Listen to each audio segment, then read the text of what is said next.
Namaste. Welcome. Welcome to my heart. Welcome to a new year. Welcome to a new beginning, an opportunity, as with each breath, to take a new beginning.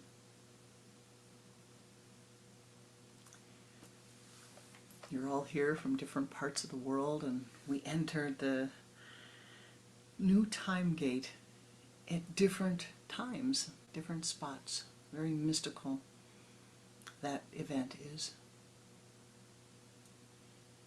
But according to the Gregorian calendar, we are in the year 2023. Now, from a mystic's perspective, it is important for you to know, to see, that the Gregorian calendar was created. It was not magically appeared. It was created by Pope Gregory the 13th in an attempt to calculate leap years in a different way. And he did this in 1582. 1582 according to the Gregorian calendar. Now here's what's important. Before that, one of the primary calendars that was used was the Julian calendar. And the new year for the Julian calendar began on March the 25th at 0 degrees Aries. Until the Gregorian calendar, the calendar that was used by most of the world, not all the world, the Chinese calendar, the Japanese calendar, the Indian calendars, the Vedic calendars, all are tied to the cycle of the moon. And for many of these, in many of these use of calendars, we are calculating well into the 10,000, 8,000, 10,000 years calculation. And you know that life on Earth existed many millennium before that. But what happens when you change the calculation of the time, the beginning time, from Aries to Capricorn? It's a big change. I know Aries is the I am, here I am in the springtime. Here I am at the beginning. Here I am charging forth. And Capricorn, ruled by Saturn, is how do I utilize? How do I utilize? How do I utilize? It is building a foundation. It is a different kind of vibration. One is not better than the other, but one is tied more to the cycle of the natural cycle that we live on the earth than the other is. Now, I think it's fascinating, and I thought you might find it fascinating, that this calendar that we go by, it was created in 1582, but the Germanic states did not adopt it until 1699. Britain and all of its colonies did not adopt it until 1752. Sweden, 1753. Japan, 1873. China, 1912. And the last country to adopt it was Greece in 1923. That's just 100 years ago. Just 100 years ago. Very little time. Now, why is she telling me this? Why am I speaking about this? Why is it important? Because when something as vital in your life is changed by authority, like the way in which we measure time, one has to always step back and say, oh, what is this doing to my sense of the reality? How does it change your reality? What did all those children, all those adults do whose new year always began at 0 degrees Aries, a new moon in Aries, and the time when the sun entered Aries. Well, that energy is the energy of the ram, the energy of spring, the energy of all the plants coming up. Very different. This time of the year, with the sun in Capricorn, you have a new opportunity. And I have been saying this to you for the last month, hoping to help you to prepare yourself for this new time that we're coming into, that we're standing at the portal at this moment. And I have been suggesting that you need to look at your life, that it would behoove you, that it might be good for you, not that you need to, but that it would be good to look at your life and say, what can I let go of? What do I need to change? How do I need to turn my kaleidoscope so that I see differently in the coming year? Now, I'm afraid that many of you are at the point in your lives where your minds are running and ranting and raving, and they're not quiet. They're not quiet enough for you to see that which needs to be done in your life, not in my life, but in your life. We need to be able to quiet the mind, to slow down. And some of you feel like there's no room, there's no time to slow down. And heavens, I know that feeling state. I know that state of consciousness. I lived that state of consciousness, fitting in meditation wherever I could. But as we begin, it is time to recognize, at this moment, the nature of time. Time is speeding up. Change is speeding up. You can say, well, how can 60 minutes, one 60 minute be faster than another 60 minutes? Oh, give yourself an example.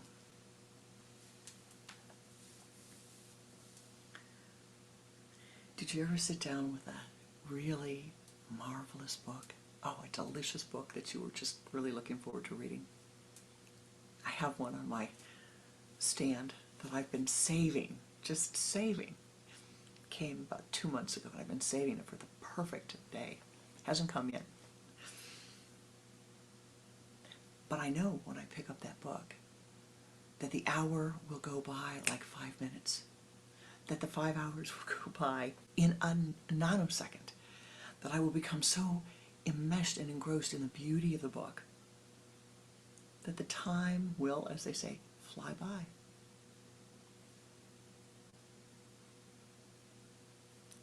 On the other hand, did you ever stand in line at the grocery store?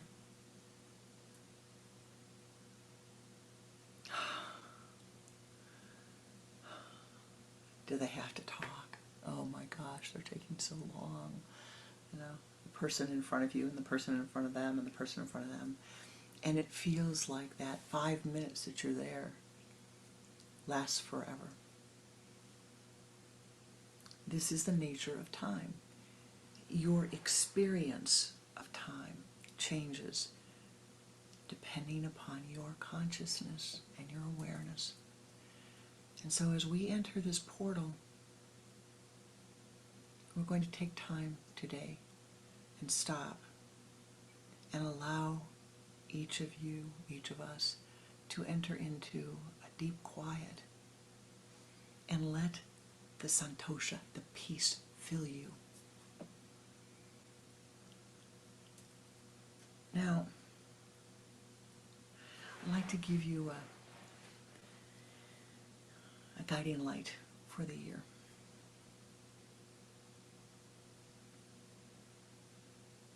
We all can use a guiding light.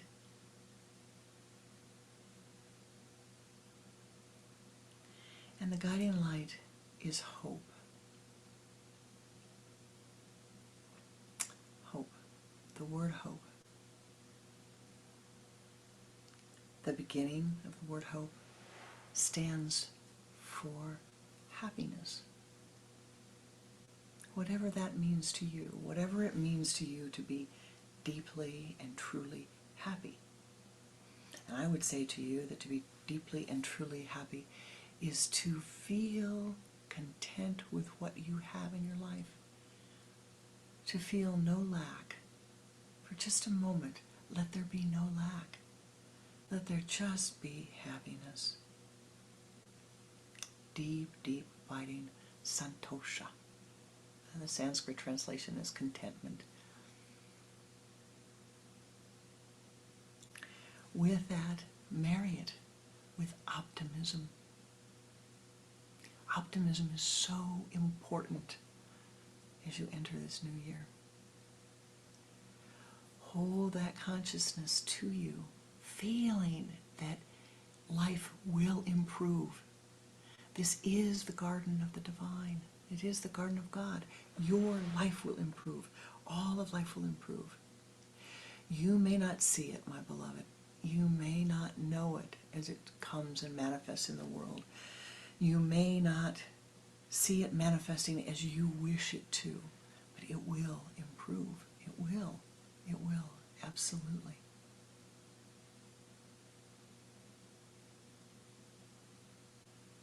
The night before my beloved father,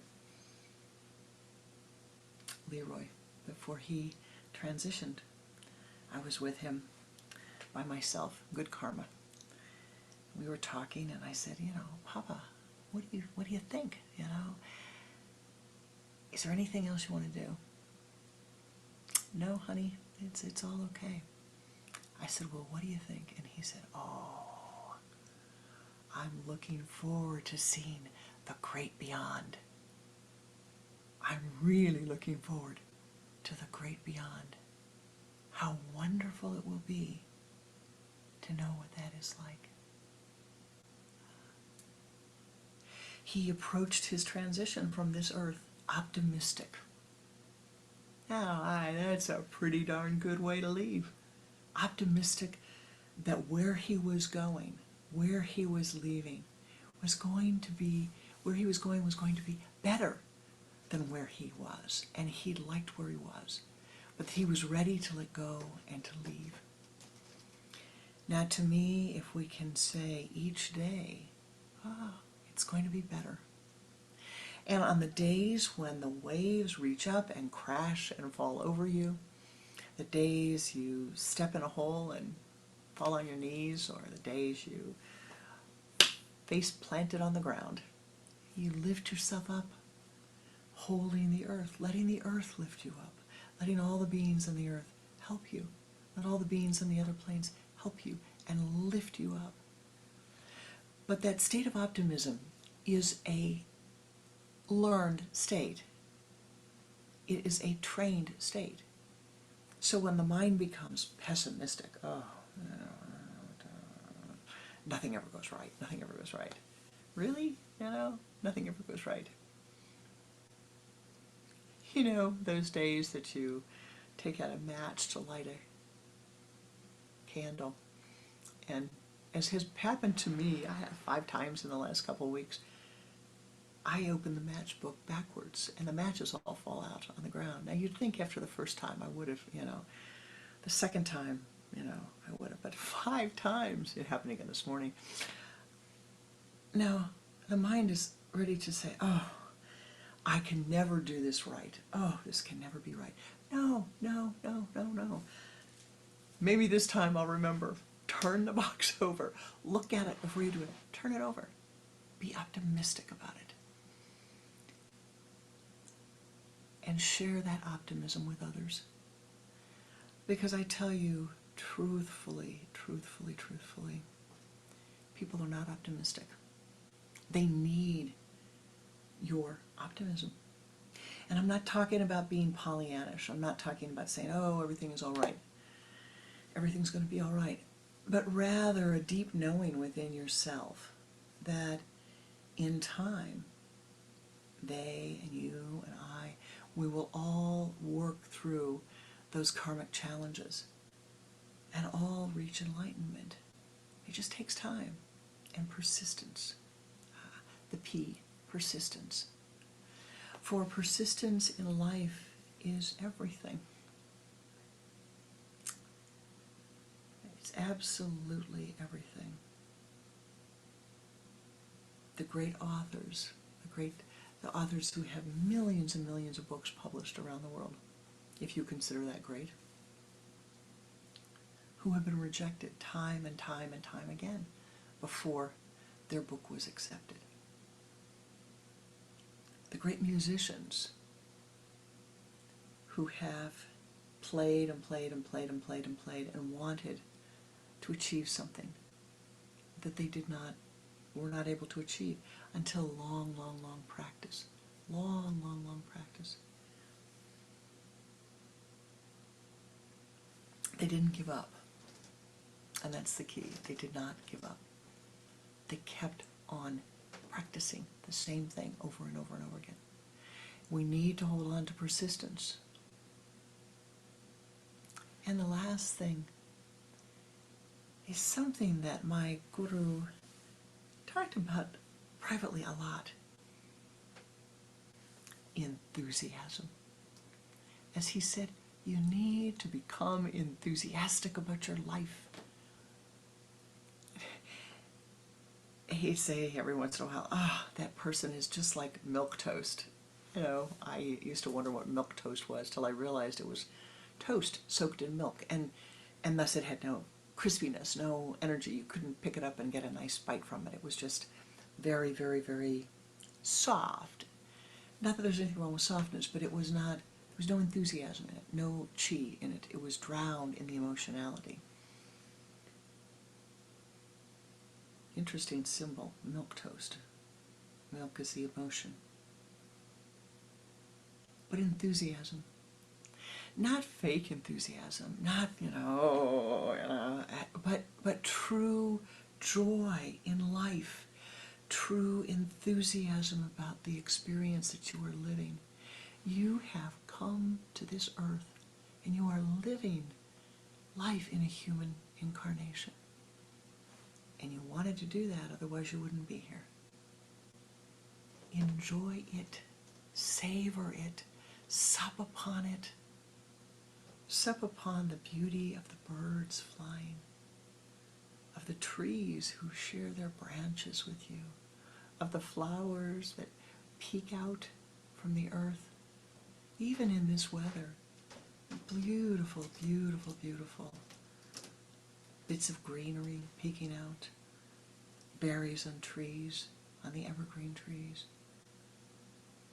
Even the beautiful of the snow as it glistens in the sunlight or the moonlight. Or the rain coming down, watering, bringing nurturing water to the earth. One needs to find a ways, methods to sustain this happiness, to cultivate optimism, to be persistent, and to become enthusiastic about your life and your practice. Now, if you're not enthusiastic about your life, you got a problem.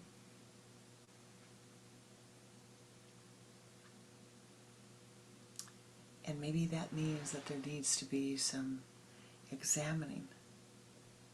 Well, how did this happen? How did I get here? What can I do to be more enthused? What don't I like? How can I change that? Because if you can change your attitude, you can change everything. Everything, my beloved, everything.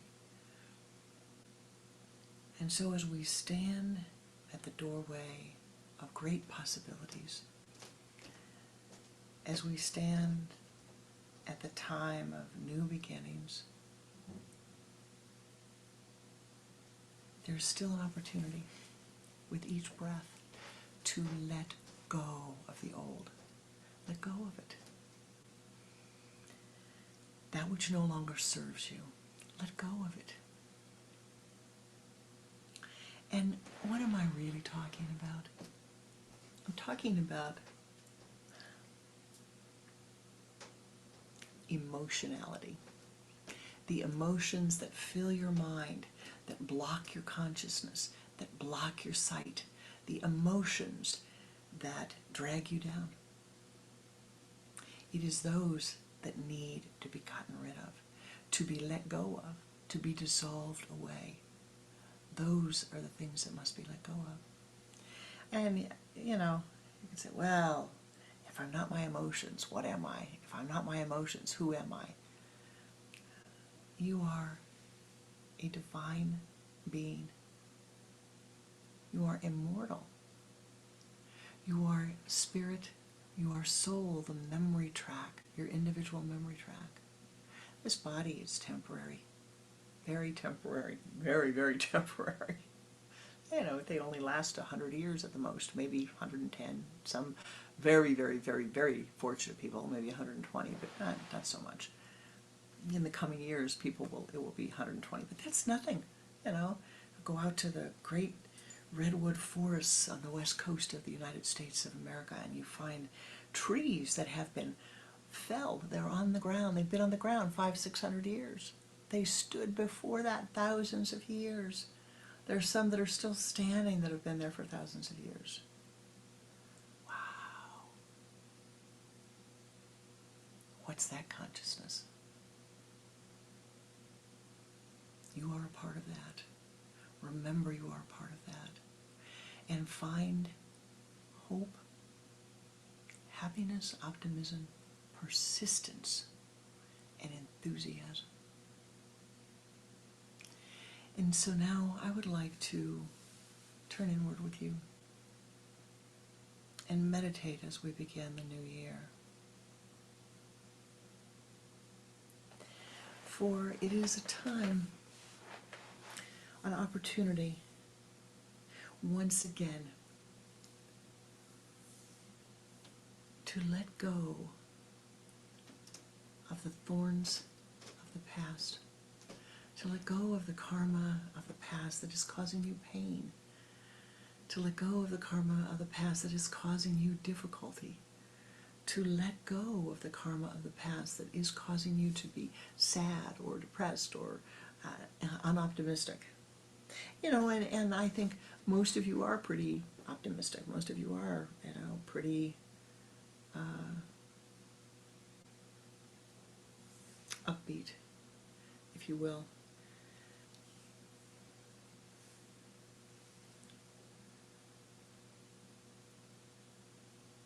But not all souls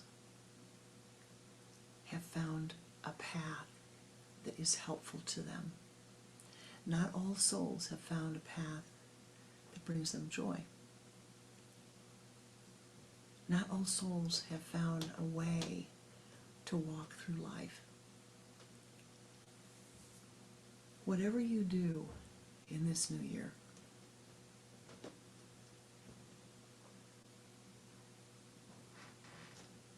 remember that. Remember how much you have to offer every single day. How much your kind word is. How much you're listening to the person in the grocery store who wants to talk. The person who wants to chat. They're lonely and they want to chat. Listen to them. Learn to listen. Not with this mental feeling of, oh, we should hurry up, I've got to go, I got to go. No. Be fully present and listen. Engage with them. Share your happiness. Share your optimism. Be persistent about it. Be enthusiastic about making a difference in the world. For ultimately, it is not how many houses you've sold, how many songs you've written, how many poems you've written, how many paintings you've drawn, how many parties you've planned. It is none of those things. It is how you have lived,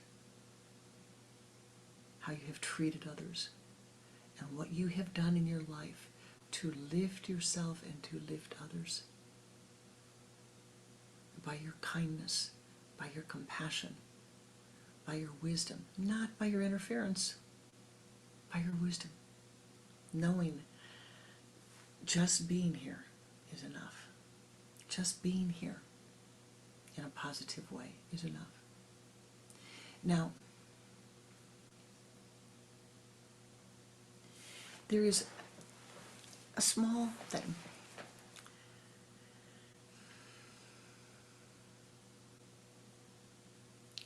And this is the habit of criticism.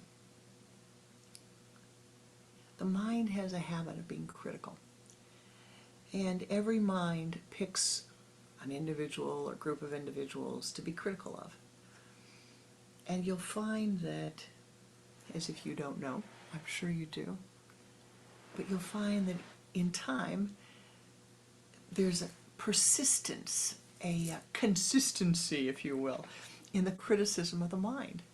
Now, it would be great if the mind were consistent in its meditation practice, in its viewing, if it's seeking optimism, if it's seeking very positive things in life, if it is really working on your account.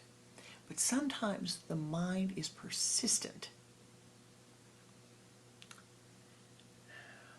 in criticism. I don't know why she's doing that. She always does that. Did you know that so-and-so said this 20 years ago to such and such? Do you remember the time that he walked into the house and said, oh, this house should be cleaned? Do you remember the time that she didn't do this, that she failed to do that she failed to do the other thing? Oh, did you see what she was wearing, really? I mean, how could she do that? And on and on and on and on and on. The answer is no. No, no, no, no, no, no, no. Neti, neti, neti, neti, neti. The mind needs Lord Hanumanji.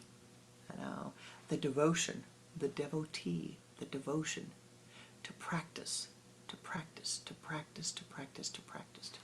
Persistent practice, if you will. Training, bringing it back again and again and again. And so,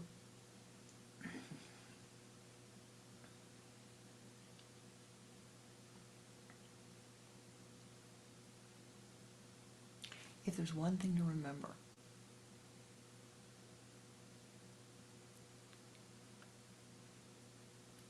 spiritual practice is not about it's not about Lord Hanumanji racing off to pull the mountain and bringing it back to Rama.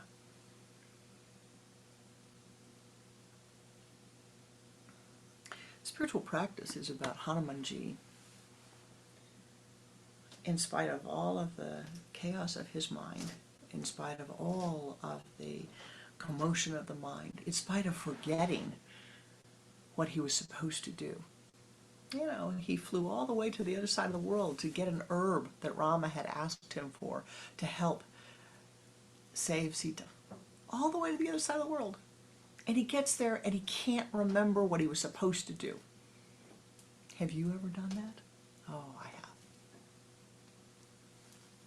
And what did he do? What saved him? The sutra of his devotion, the sutra of his persistent practice.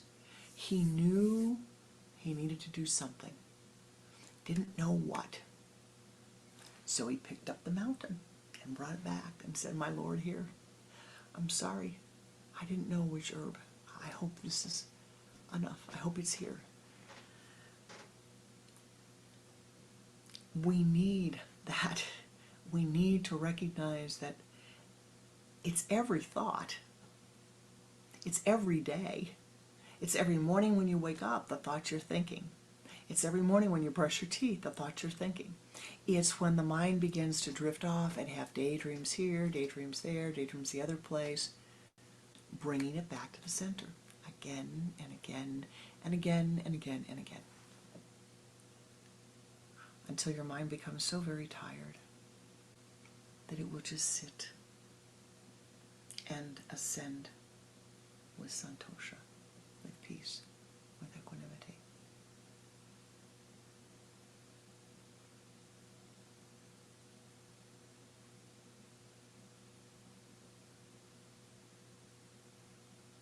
As we stand at the doorway to this new time gate, take one more look. And before we begin this meditation, as we begin the meditation, ask yourself,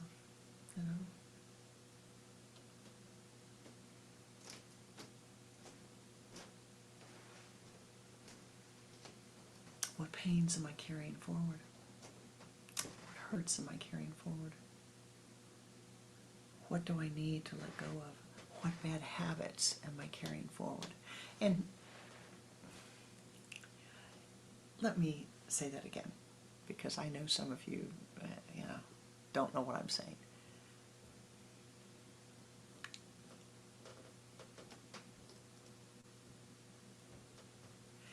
The bad habit is not having too much wine, as some of you think. That's not the bad habit. Nothing wrong with having a glass of wine if you wish, if your body can tolerate it. Mine can't, mine doesn't, but it doesn't mean that it's not a nice thing to do. That's not a bad habit. The bad habit is getting your body so tired, becoming so emotional and so exhausted and so tired, that you say, oh, the only thing that will bring me relief is the glass of wine. Not the glass of wine. That's not the problem. Again, it is the letting your body get so tired. Because the mind is so emotional.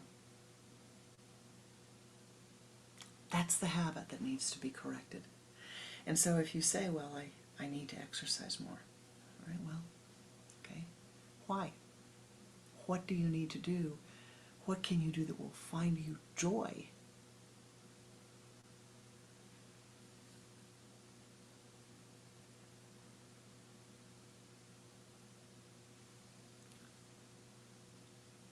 I hope that's clear. I'm having trouble pulling it from the ethers to really be clear to you. Because at this moment, with this time gate,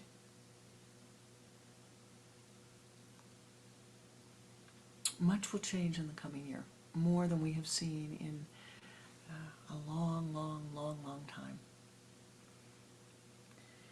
Neptune remains in the zodiacal sign of Pisces, inspiration. But Saturn will be moving into that sign in just 2 months. And that will be the end. It will show us the end of one complete zodiacal cycle, which we will finish up in the next 2.5 years. But Saturn in Pisces is really going to see us paying more attention to those structural things, bringing some of the, moving away a little bit, perhaps, for some people, away from the technology into a deeper meditation. It will allow one to go into deeper meditation. So either you establish a structure of your meditation, or your mind, the emotionality of your mind takes over and causes a collapse. So I encourage the meditation is the first thing. And then secondly, Pluto moving into the sign of the zodiac of Aquarius.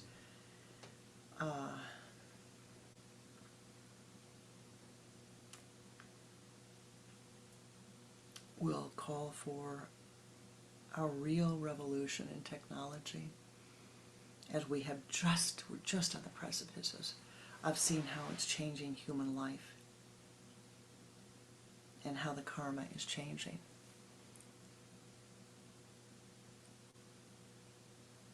I've said this before, and I'm going to say it today at this moment, and please, as best as you can, hear me. Time is changing. karma is changing. The use of technology, which is wonderful. We're here from all over the world. It's wonderful. But it is changing karma. Do not allow yourself to get caught up in the massive group karmas that will be forthcoming. Do you hear me? You put your fingers on the thumbs of those phones, on your devices. You go to social media, which has its benefits. And the contagion of emotionality can come and sweep into your life. You have a choice. You have a choice to use these things as good, but do not lie to yourself and do not fool yourself, for there will be plenty who will be trying to manipulate you, to take your free will away, whatever you have left, to take your ability away to sustain your spiritual practice. Hold strong to it. You did not come to be swept away by the group karmas. You came to walk a path. And the path is an individual path. You don't see millions of people walking a spiritual path. Remember that. Know that you have the capacity to do this. You have the skills. You have the capacity to develop the skills to bring such great joy into your life, such anandic bliss into your life, such wisdom. You have the capacity to become wisdom, to become love, to sup upon this state of consciousness and to share it with others, to share it with life. You have the capacity to become Ananda, to be filled with Ananda. Allow yourself to do that. And now with that, let us meditate. Namaste.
Sitting with your spine erect, hands in the Om Mudra, placed upon the thighs, palms upward. Turn the head to the left, exhaling twice. Head back to the center. Begin to watch the breath.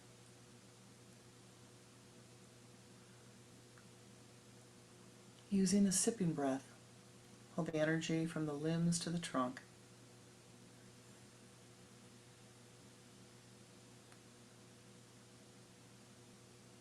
Again, from the trunk to the spinal column.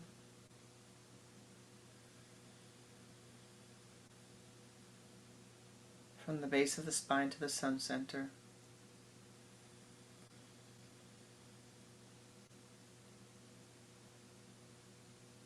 Move that energy as a golden ball of light out in front of you 3 feet.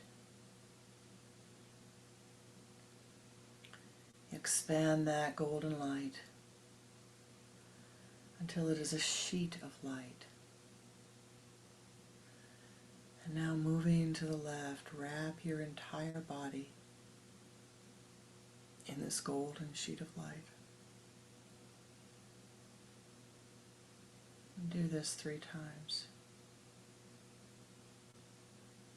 always moving counterclockwise.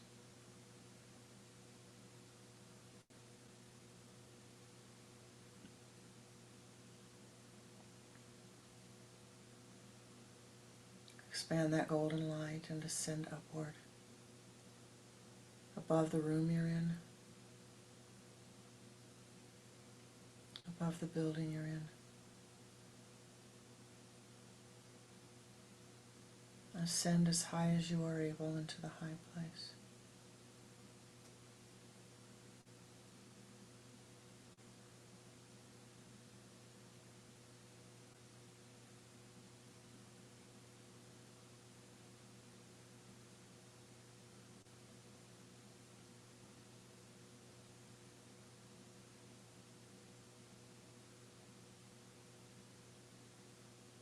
And from the high place you ascend halfway up a mountain. Ascend with ease.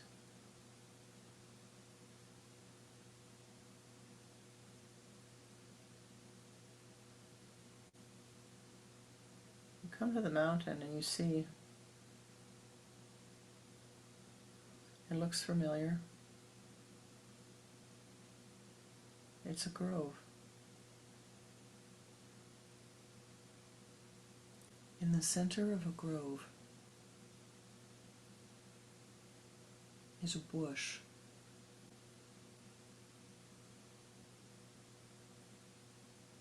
The leaves are all green.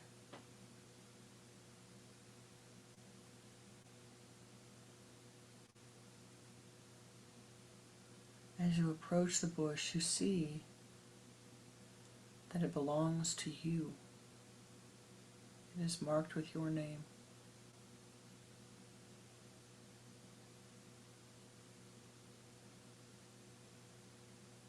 The closer you get, you see very large thorns.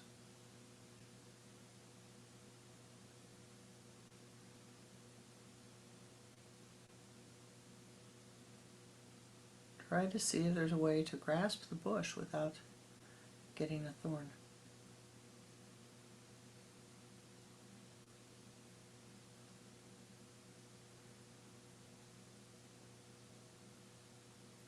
And you see that it is filled. Some thorns so small they barely appear. A few so large they seem to take over everything. What is to be done?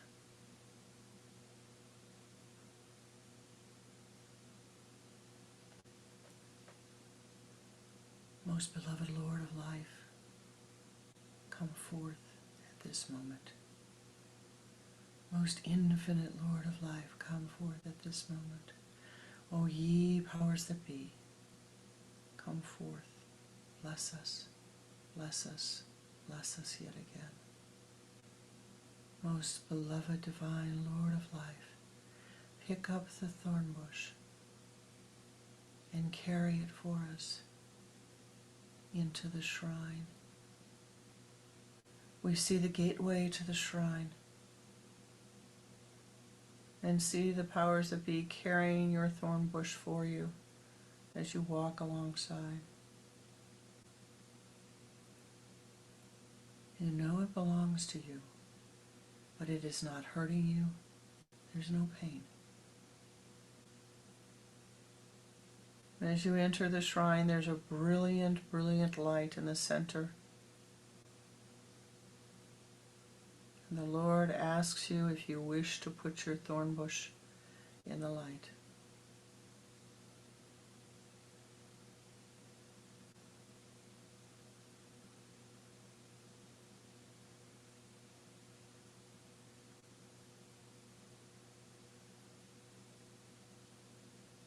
Seeing the thorn bush in the light, sit with the Lord, sit with your Ishtadevata, and feel the light pouring down upon your thorn bush. So close to you, it is a part of you.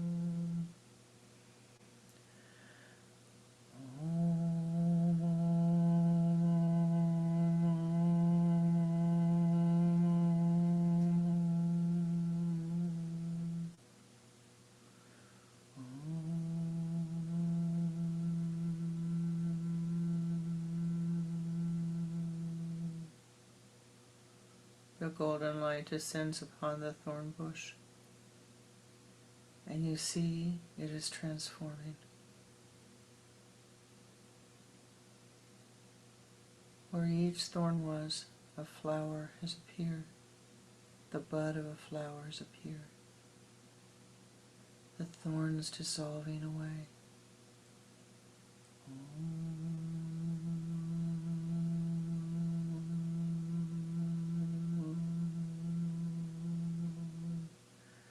The wisdom you have gained from these experiences, bringing forth beautiful blossom.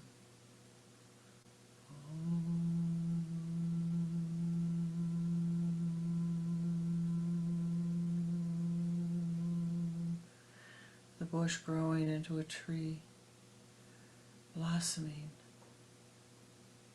flowering.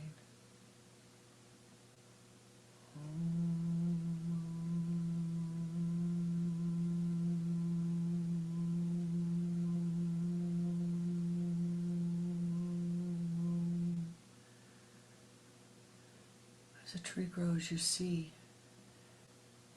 the thorns have dissolved away. Looking down at your own being, you see the places where the thorns have been. Allow them to be filled with light.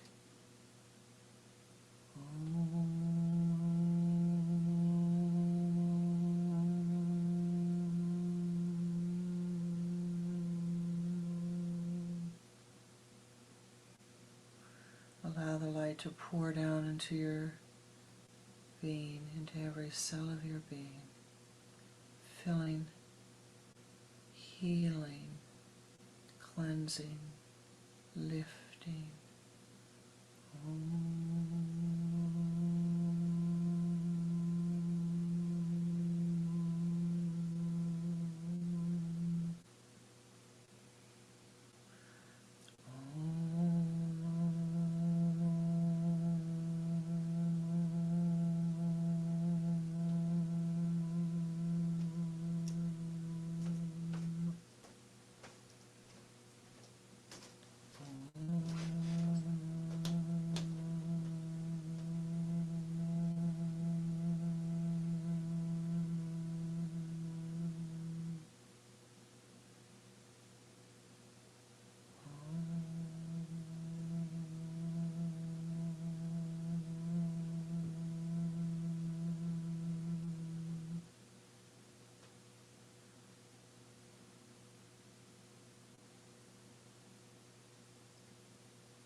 You and your Ishta now sit beneath this beautiful tree,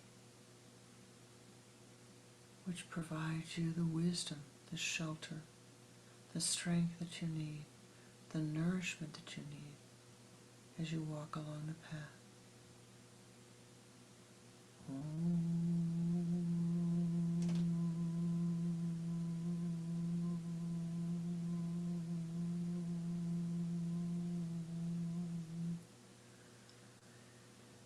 Let go of the thorns. Fill the empty spaces with the Om.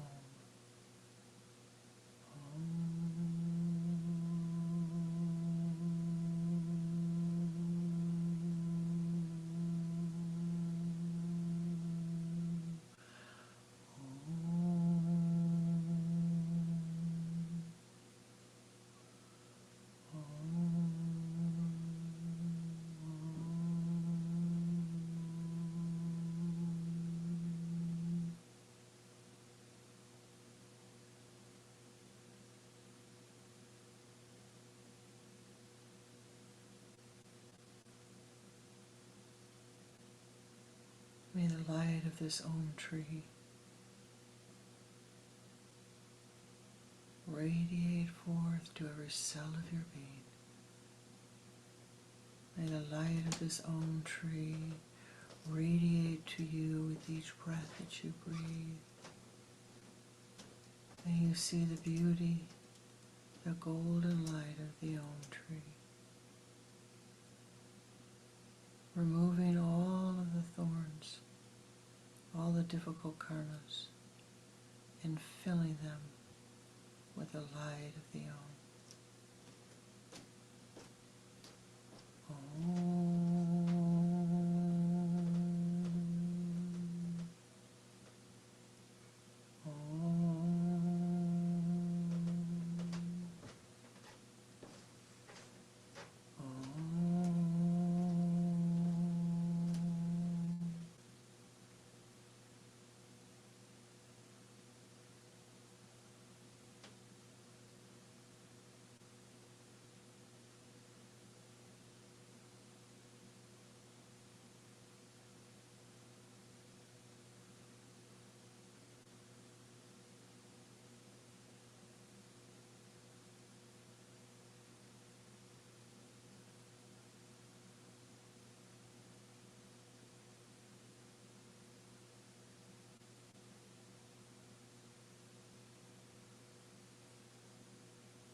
From this breath forward,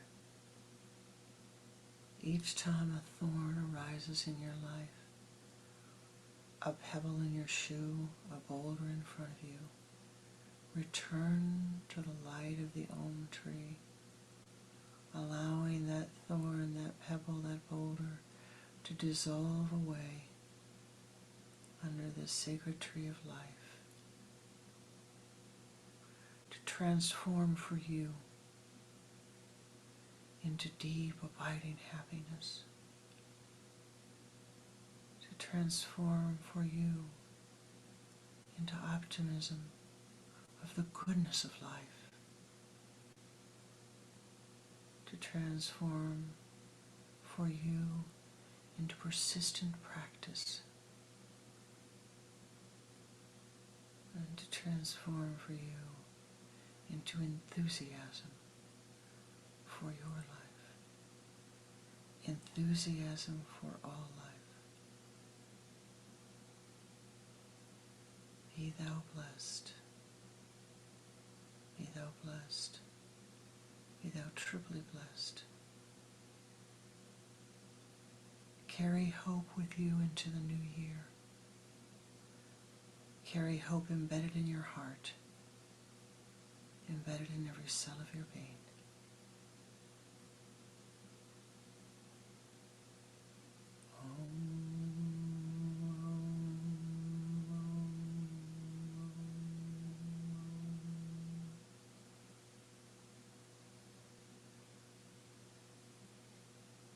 You and your Ishta and you leave the high place and return together as you wish, holding on to the sweetness, remembering always the Om tree, letting go, having let go of the thorn bush, having allowed the Om tree to be transformed from the thorn bush, to be fed by the thorn bush. Let it go. Do not pick it up again.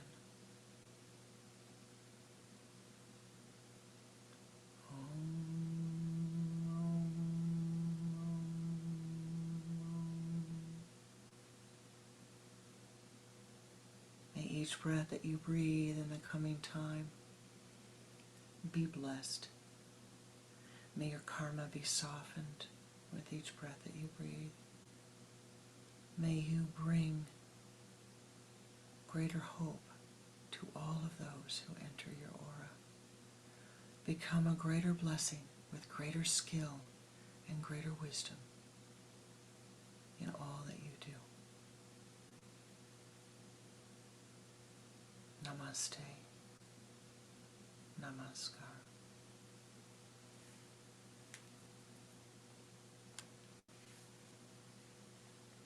My deepest, deepest gratitude to each of you. My blessings as you walk into this new year.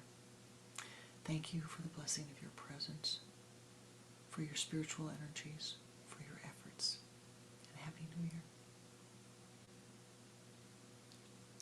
Namaste, Chi.